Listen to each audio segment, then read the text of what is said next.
नमस्कार दोस्तों, कैसे हैं आप लोग। उम्मीद करता हूँ खुश होंगे, मज़े में होंगे। तो दोस्तों, जैसा कि आप जानते हैं, मैं इस चैनल पर लेकर आता हूँ नए नए ऑडियो बुक्स जो होते हैं कॉमिक्स से, नॉवल से और स्टोरीज से।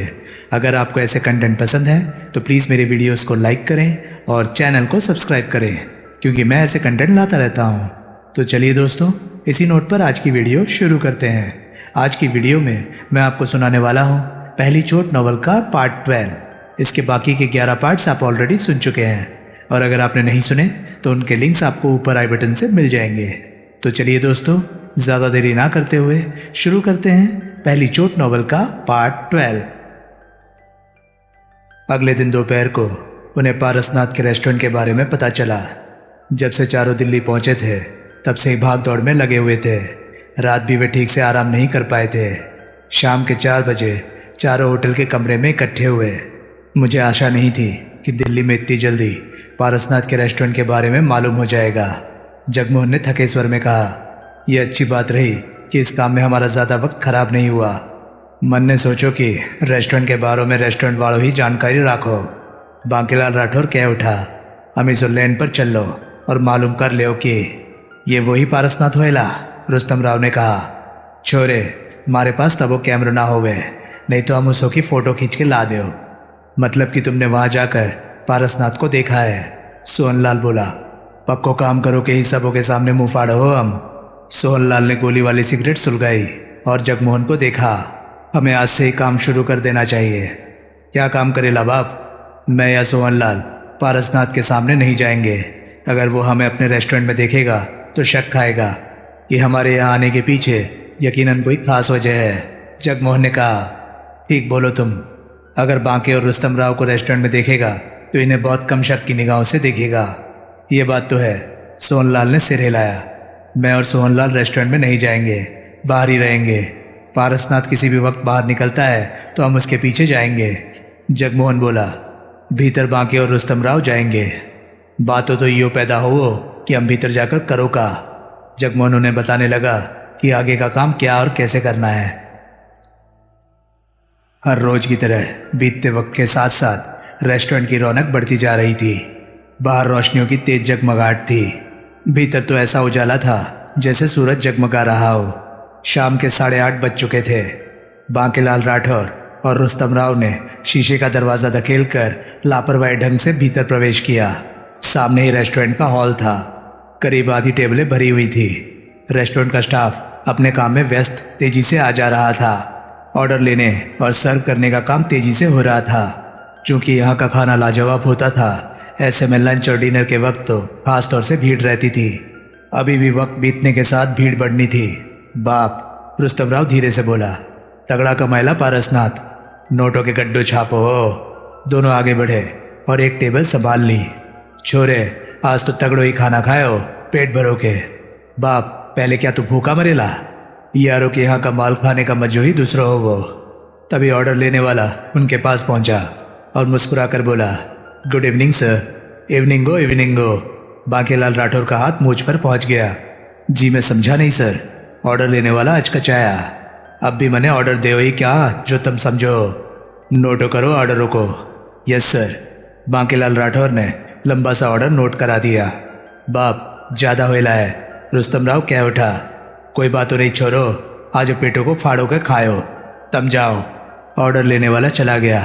बाप, क्यों पैसा वेस्ट करेला है? जो ऑर्डर दिएला है वो 6 के वास्ते पूरा होएला। छोरे चुप रहो, बापों के मुंह ज़्यादा ना लागो। उस वक्त 9 बज रहे थे जब पारसनाथ ऊपर के हिस्से से नीचे रेस्टोरेंट में आया। आदत के मुताबिक कैश काउंटर के पास टेक लगाकर खड़ा हुआ और सिगरेट सुलगाकर रेस्टोरेंट में बैठे लोगों पर और स्टाफ पर नजरें मारने लगा कि सब काम ठीक से हो रहा है या नहीं। इस दौरान वो रह रहकर अपने खुरदरे चेहरे पर हाथ फेरने लगा। हर रोज की तरह काम ठीक से चल रहे थे। तभी पारसनाथ की निगाह बांकीलाल राठौर और रुस्तम राव पर पड़ी तो एकाएक वो सीधा खड़ा हो गया। पल भर के लिए पारसनाथ के चेहरे पर अजीब से भाव उभरे, फिर उसका खुरदरा चेहरा सपाट हो गया। उसका हाथ चेहरे पर फिरने लगा।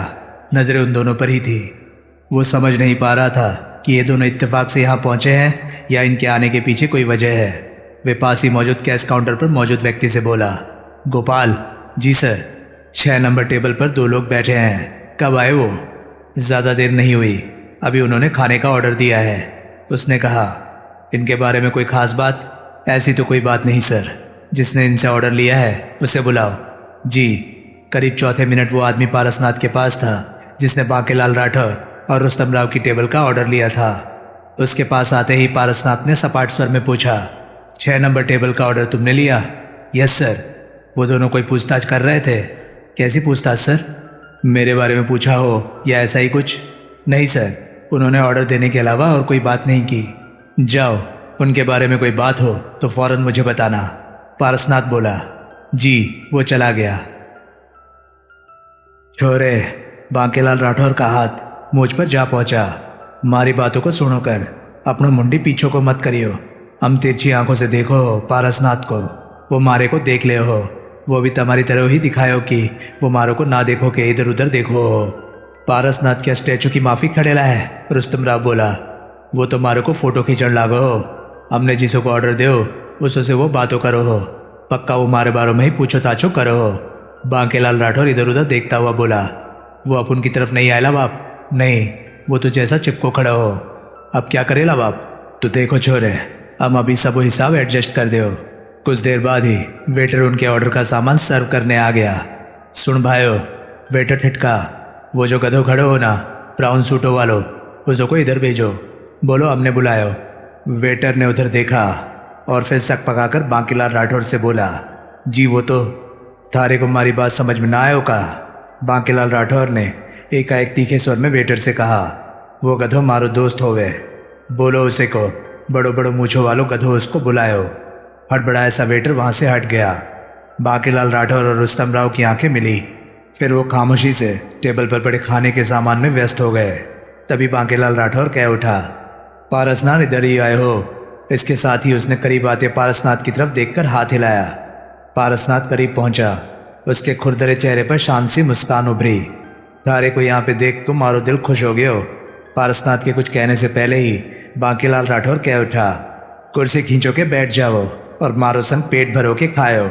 पेमेंट की चिंता ना करो, हम बिल दियो। चेहरे पर हल्की सी मुस्कान समेटे पारसनाथ कुर्सी पर बैठ गया। सलाम बाप, रुस्तम राव कह उठा। तुम दोनों को यहाँ देखकर मेरे को हैरानी हो रही है। पारसनाथ ने कहा। हैरानी क्यों है बाप? भूख लगेला, रेस्टोरेंट नजर आएला तो खाने को इधर पहुंचेला। रुस्तम राव कह उठा। तुम उधर क्यों खड़ेला बाप? बैठ के खाना नहीं खाएला? पारसनाथ ने दोनों को देखा, कहा कुछ नहीं। बहुत दिनों बादो मिलो हो, बातों भी करो पर बादो माँ। अब भी तुमने भूख को लागो हो। हम तो खाना खाओ, तुम भी प्लेट उठाओ और माल भरो के पेटों में सरका लो। इसके साथ ही बांकीलाल राठौर ने खाना शुरू कर दिया। रुस्तम राव ने भी खाना शुरू कर दिया। दिल्ली कब आए? पारसनाथ ने पूछा। कल ही आयो। खाना खा ले हो? अभी मेरे को भूख नहीं है, लेट खाता हूँ, रात को 11-12 बजे। तो फिर रेस्टोरेंट में ताक झांक करने वास्तव क्यों आए हो? किसी ने यहाँ मिलना था, इंतजार कर रहा हूँ, पारसनाथ ने शांत स्वर में कहा। उसने नहीं बताया कि ये उसी का रेस्टोरेंट है। बाप, अपन के साथ बैठेला है, खाना नहीं खाएला तो कोल्ड ड्रिंक मंगवाएला। आवाज़ों मार दो छोरे वेटरों को। पारसनाथ खामोश रहा। रुस्तम राव ने वेटर को बुलाकर कोल्ड ड्रिंक लाने को कहा तो कोल्ड ड्रिंक आ गई। थारी वो कैसी होवे? वो का नाम होवे छोरे? वो मोना चौधरी। अभी जिंदा होवे या मर हो गई? ठीक है, सलामत है, जिंदा है। पारसनाथ ने मुस्कान समेटे शांत स्वर में कहा। महाजन कैसा होएला? बोतल चलेला अभी? वो भी ठीक है। छोरे, बांकीलाल राठौर कह उठा। यहाँ का खानो बहुत बढ़िया होवे। बाप, होटल का मालिक बिल भी तो मोटा ही ठोकेला। मारे को का कमी होवे जो बिलों की परवाह करो हो? तुम लोग मुंबई में किसी प्रकार के काम के लिए आए हो? पारसनाथ ने पूछा। हाँ बाप, फालतू का इधर उधर फिरने का टेम तो नहीं होएला। किसी काम में मेरी ज़रूरत हो तो बता देना। पारसनाथ ने खुरदरे चेहरे पर हाथ फेरा। नहीं बाप, अपन अपना काम खुद ही करेला। देवराज चौहान, जगमोहन कैसा है? पारसनाथ ने सामान्य स्वर में पूछा। मारे को का मालूम, अच्छा होएला। 2-4 महीने बीत गए, उससे ना मिलो। अब उनको तो और भी ज़्यादा वक्त होएला। यूं ही इधर उधर की बातें होती रही। बेहद सामान्य सी मुलाकात रही है। खाना खाकर उन्होंने फुर्सत पाई और बांकीलाल राठौर कह उठा। भाइयों पारसनाथ, मारो को अभी जल्दी होवे, नहीं तो हम बैठो के लंबे लंबे बातों करो हो। छोरे, वेटरों को बुला के बिल दो। फिर उसने पारसनाथ को देखा। थारो पतो तो मारो पास हो ना कि फुर्सत में आके बातों करो। हम जानो हो तुम पतो दयो भी ना। जवाब में पारसनाथ के चेहरे पर हल्की सी मुस्कान उभरी रही। रुस्तम राव ने इशारे से वेटर को पास आने को कहा। बिल रहने दो, पारसनाथ बोला। मैं दे दूंगा। वेटर पास आ पहुंचा था। खानो आम कायो, हम ही बिल दो, नहीं तो खानो हजम न होयो। रुस्तम राव ने बिल चुकता किया। जो भी हो वो खानो यहाँ का बढ़िया हो वो। छोरे, हाँ बाप, यहाँ पे फिरो खानो के वास्ते आयो। रात को टाइम होएला। ठीक हो, रातों को ही यहाँ पे फिर आयो। चल छोरे। बांकेलाल राठौर उठ खड़ा हुआ। रुस्तम राव और पारसनाथ भी उठे। थारो दोस्तों तो अभी तक ना आयो, जिसों के इंतजार में तम यहाँ पे 2 टांगों पे खड़े हो। वो आ जाएगा। पारसनाथ के होठों पर शांत मुस्कान थी। पेशीराम कंबो मड़ो हो? नहीं, पहले जन्म की जगह बहुत बढ़िया होएला बाप। अब उनको बातें याद आएला। पेशीराम कभी मिला तो उसे कहूँगा कि फिर वहाँ ले चले। पारसनाथ ने कहा। छोरे, निकल ले यहाँ से। पेशीराम अभी आ गए हो तो मारो कामो बीचों में ही रह जाओ। फिर बांकेलाल राठौर ने पारसनाथ से कहा। चल लो पारसनाथ, फिर कब वो ऐसी मुलाकात होवे, फिर मिलेला बाप। पारसनाथ के देखते ही देखते बांकेलाल राठौर और रुस्तम राव बाहर निकल गए। पारसनाथ अपने खुरदरे चेहरे पर हाथ फेरता सोच भरी निगाहों से शीशे के बड़े से दरवाजे को देखता रहा, जहां से वो दोनों बाहर निकलकर गए थे। रात के 10 बज रहे थे। पारसनाथ कमीज पैंट पहने रेस्टोरेंट के ऊपर बने घर में मौजूद था। अभी रेस्टोरेंट का फेरा लगाकर आया था। सिगरेट सुलगाकर वो कुर्सी पर बैठ गया। बांकेलाल राठौर और रुस्तम राव ने कहा था वो रात को खाने के लिए यहाँ आएंगे, परंतु अभी तक न आने पर वो समझ चुका था कि वो नहीं आएंगे। अगर आते तो पारसनाथ अवश्य उनके बारे में गंभीरता से सोचता, क्योंकि बांकेलाल राठौर और रुस्तम राव जैसे इंसान महज खाने की खातिर दोबारा किसी खास जगह पर प्रोग्राम बनाकर नहीं आते। इत्तेफाक से ही दोबारा आ जाएं तो जुदा बात है। उन दोनों के आने जाने की बातें आई गई हो गई थी। उनकी तरफ से पारसनाथ का ध्यान पूरी तरह से हट चुका था। कुछ दिनों के बाद उन दोनों को देखना पारसनाथ को अच्छा लगा था। पुरानी यादें ताजा सी हो उठी थी। तभी रेस्टोरेंट का कर्मचारी वहां पहुंचा। सर, आप जिन 2 लोगों के बारे में पूछ रहे थे वो अभी अभी आए हैं, उसने कहा। पारसनाथ की आंखें सिकुड़ी। कौन लोग? उनमें से एक की बड़ी बड़ी मूछें हैं और दूसरा खूबसूरत सा लड़का है, करीब 16 बरस का। पारसनाथ अपने खुरदरे चेहरे पर हाथ फेरने लगा। तुम जाओ और उनकी हरकतों पर नजर रखो। बताने लायक कोई बात हो तो बता देना। जी हाँ, कहने के साथ ही वो पलटकर चला गया। पारसनाथ सोचों में डूबा वहीं बैठा रहा। सिगरेट समाप्त करके वो उठा और कमरे से बाहर निकलकर रेस्टोरेंट में जाने वाली सीढ़ियां उतरने लगा। कुछ नीचे पहुंचकर सीढ़ियों में ठिठक कर उसने रेस्टोरेंट में झांका। भीड़ थी वहाँ। कस्टमर और रेस्टोरेंट के स्टाफ वाले अपने कामों में व्यस्त थे। एक टेबल पर बैठे बांकेलाल राठौर और रुस्तम राव नजर आए। पारसनाथ के होंठ सिकुड़ गए। दोपहर में बांकेलाल राठौर कह रहा था कि उन्हें कहीं काम पर जाना है। ऐसे में दिन भर उन्हें फुर्सत नहीं होनी चाहिए थी, लेकिन दोनों के फ्रेश चेहरे बता रहे थे कि वो फुर्सत में हैं। जो कपड़े दिन में पहने थे उनकी जगह अब दूसरे कपड़े थे। कपड़ों से स्पष्ट लग रहा था कि उन्हें पहने ज़्यादा देर नहीं हुई। पारसनाथ के मस्तिष्क में बैठे शक के कीड़े ने करवट ली और वो वापस ऊपर आ गया।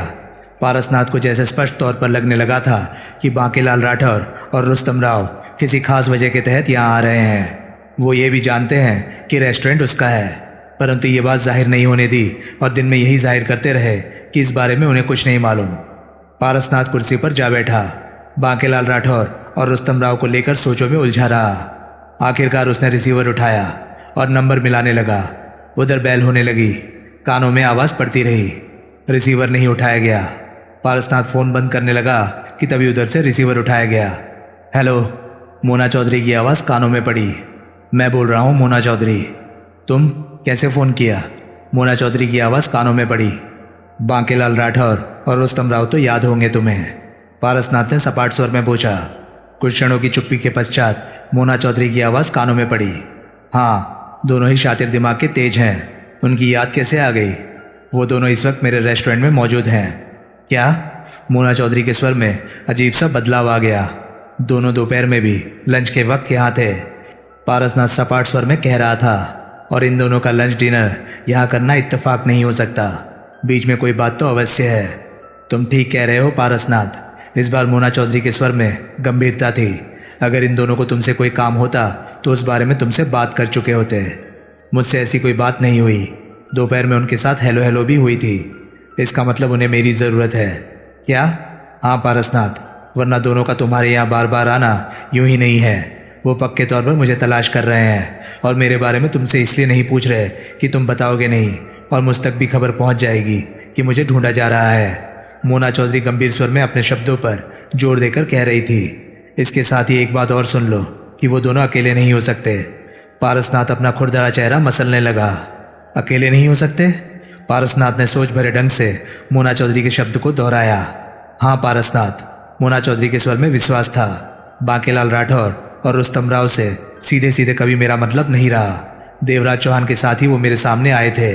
ऐसे में सिर्फ उन दोनों को किसी भी काम के लिए मेरी ज़रूरत नहीं पड़ सकती। उनके साथ देवराज चौहान और जगमोहन का होना ज़रूरी है। वो खुद पीछे है और उन दोनों को मेरे बारे में मालूम करने के लिए आगे कर दिया। पारसनाथ के चेहरे पर सोच के भाव छाए रहे। चुप क्यों हो गए? मोना चौधरी की आवाज़ कानों में पड़ी। ये भी हो सकता है मोना चौधरी कि उन दोनों का आना महज इत्तेफाक ही हो। कहने को पारसनाथ ने कह तो दिया, लेकिन इस इत्तेफाक को उसका दिल भी नहीं मान रहा था। बांकेलाल राठौर और रुस्तम राव जैसे लोगों के पास इतना वक्त नहीं होता कि वो मुंबई से दिल्ली आकर तुम्हारे रेस्टोरेंट में सिर्फ खाने के लिए ही आए। उनके हर कदम के पीछे कोई मतलब होता है। मोना चौधरी की पक्की आवाज़ पारसनाथ के कानों में पड़ी। वो दोनों अकेले नहीं हो सकते। यहाँ तो दोपहर में भी अकेले आए थे और अब भी। क्षणिक चुप्पी के पश्चात मोना चौधरी की आवाज़ कानों में पड़ी। वो दोनों जाएं तो किसी को उनके पीछे लगा देना। देवराज चौहान और जगमोहन का भी पता लग जाएगा। यहाँ से जाकर दोनों शायद उनसे मिले या कहीं पर एक साथ ही ठहरे हों। ठीक है, पारसनाथ ने कहा, मैं ऐसा ही करूँगा। बताने लायक कोई बात हुई तो फ़ोन करूँगा। मोना चौधरी ने रिसीवर रख दिया। पारसनाथ ने भी रिसीवर रखा और सिगरेट सुलगाकर अपने खुरदरे चेहरे पर हाथ फेरने लगा। मोना चौधरी की बात अब उसके दिमाग में बैठती जा रही थी कि ये दोनों अकेले नहीं हो सकते। इनके पीछे देवराज चौहान या जगमोहन अवश्य है।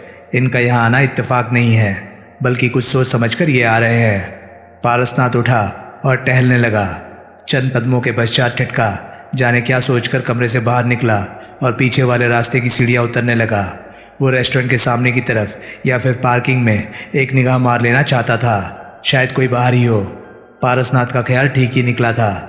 रेस्टोरेंट की पार्किंग में मध्यम से रोशनी वाले हिस्से में पारसनाथ ने एक कार से टेक लगाए खड़े जगमोहन और सोहनलाल को देखा, जिनकी नज़रें रेस्टोरेंट के मुख्य द्वार की तरफ थी। पारसनाथ खामोशी से वापस अपने कमरे में आ गया। उसके साथ मस्तिष्क में हलचल पैदा हो चुकी थी। ये बात अब साफ हो चुकी थी कि बांकेलाल राठौर और रुस्तम राव को मालूम था कि ये रेस्टोरेंट उसका था, परंतु ये बात उन्होंने जाहिर नहीं होने दी थी। वो दोपहर को भी आए और अब भी आए। बाहर जगमोहन और सोहनलाल मौजूद है। यकीनन वो दोपहर को भी बाहर रहकर रेस्टोरेंट पर नज़र रख रहे होंगे। ये लोग किसी योजना पर सोच समझकर काम कर रहे होंगे। क्यों? पारसनाथ को अनजाना सा खतरा महसूस होने लगा। इन सब बातों में जगमोहन की मौजूदगी खतरे का सूचक थी, क्योंकि जगमोहन के पीछे देवराज चौहान जैसा डकैती मास्टर था। देवराज चौहान और मोना चौधरी ने एक दूसरे को हरा देने का, सामने वाले का सिर झुका देने के बैर को मन में रखे हुए थे। दोनों का आमने सामने पड़ना सांप और नेवले जैसा था। गंभीरता और सोच के भाव मस्तिष्क में समेटे पारसनाथ ने मोना चौधरी को फ़ोन किया। बात होने पर पारसनाथ ने सपाट स्वर में कहा, मोना चौधरी, मुझे लगता है जैसे कुछ होने वाला है। क्या मतलब? रेस्टोरेंट के बाहर जगमोहन और सोहनलाल निगरानी के तौर पर मौजूद है और ये दोनों दोपहर को भी तब रेस्टोरेंट पर नज़र रख रहे होंगे जब बांकेलाल राठौर और रुस्तम राव भीतर थे। मोना चौधरी की तरफ से आवाज़ नहीं आई। ये लोग जो भी काम कर रहे हैं सोच समझ कर रहे हैं, जबकि मेरा इनके साथ कोई भी वास्ता सीधे सीधे नहीं है। मेरे रेस्टोरेंट में या मेरे साथ इनका कोई काम नहीं है। है काम? मोना चौधरी की आवाज़ में शांत भाव थे। मैंने पहले भी कहा था कि तुम्हारे द्वारा ये लोग मुझ तक पहुँचने की कोशिश में है, तभी तो जगमोहन और सोहनलाल बाहर हैं। बांकेलाल राठौर और रुस्तम राव बार बार तुम्हारे रेस्टोरेंट में आएंगे। आखिरकार तुम इनके बारे में मुझसे बात करोगे, फ़ोन पर या फिर मेरे पास आओगे। मेरे पास आओगे तो जगमोहन सोहनलाल तुम्हारे पीछे पीछे आकर मेरी जगह देख लेंगे, या फिर इनके बारे में जानकर मैं तुम्हारे रेस्टोरेंट में आऊँगी। यही इनका प्रोग्राम है। इन्हें मेरी ज़रूरत है। क्यों? मैं नहीं जानती कि इन्हें मेरी ज़रूरत क्यों है। ये तो वक्त आने पर ही पता चल सकेगा। मोना चौधरी की आने वाली आवाज़ में सोच के भाव थे। इन लोगों को मेरी ज़रूरत पड़ जाना मुझे भी उलझन में डाल रहा है। जगमोहन और सोहनलाल बाहर है। पारसनाथ कह उठा, अगर तुम कहो तो बांकेलाल राठौर और रुस्तम राव को रेस्टोरेंट के भीतर ही भीतर से गायब कर दूं। बाद में इनसे मालूम करेंगे कि क्या मामला है। पारसनाथ ने कहा। ऐसी गलती मत कर देना, मोना चौधरी का स्वर आया। वो दोनों बहुत खतरनाक है, मेरा सामना हो चुका है उनसे। इस वक्त तुम कुछ नहीं करोगे। जैसे वो अनजान बनकर आ रहे हैं रेस्टोरेंट में, ऐसे ही तुम भी अनजान बने रहो। इस वक्त तो उनके सामने भी नहीं पड़ना, ज़रूरत भी नहीं है। मुझे पूरा विश्वास है कि वो जैसे खामोशी के साथ आए हैं वैसे ही चले जाएंगे। और अगर इनके बारे में मेरी सोच ठीक है तो कल लंच के वक्त ये दोनों फिर आएंगे और जगमोहन सोहनलाल इसी तरह बाहर रहेंगे। तो कल कुछ करना है क्या? पारसनाथ, मोना चौधरी का गंभीर स्वर उसके कानों में पड़ा। इन लोगों को अगर मेरी ज़रूरत है तो ये आसानी से टलने वाले नहीं हैं। देर सवेर में ये तुम्हारी गर्दन पकड़कर पूछेंगे कि मेरा ठिकाना कहाँ है। इनकी हरकतें आसानी से रुकने वाली नहीं। कल ये लोग आएँ तो मुझे फ़ोन कर देना। तुम क्या करोगी? मैं आऊँगी तुम्हारे रेस्टोरेंट में इनसे मुलाकात करने। मोना चौधरी के गंभीर स्वर में सख्ती आ गई। पारसनाथ अपने खुरदरे चेहरे पर हाथ फेरने लगा। तुम्हारा आना ठीक रहेगा? मेरे ख्याल से ठीक रहेगा। इनका जो भी मामला है शायद जल्दी निपट जाए। मैं खुद भी अब जानना चाहती हूँ कि ये लोग क्या चाहते हैं, मुंबई से दिल्ली मेरे वास्ते क्यों आए हैं। अच्छी बात है मोना चौधरी, कल अगर ये लोग आएँ तो मैं तुम्हें फ़ोन कर दूंगा। तो दोस्तों, ये था पहली चोट नॉवल का 12वां पार्ट। ये पार्ट आपको कैसा लगा प्लीज़ अपनी राय कमेंट सेक्शन में मुझे ज़रूर बताएं। और हाँ, अगर आपको मेरी वीडियोस पसंद आ रही हैं तो प्लीज़ उन्हें लाइक कीजिए और चैनल को सब्सक्राइब कीजिए, क्योंकि मैं ऐसे कंटेंट लाता रहता हूँ। तो चलिए दोस्तों, मैं मिलता हूँ अब आपसे अगली वीडियो में। तब तक के लिए नमस्कार, गुड बाय। सेफ रहिए, खुश रहिए, मज़े करिए।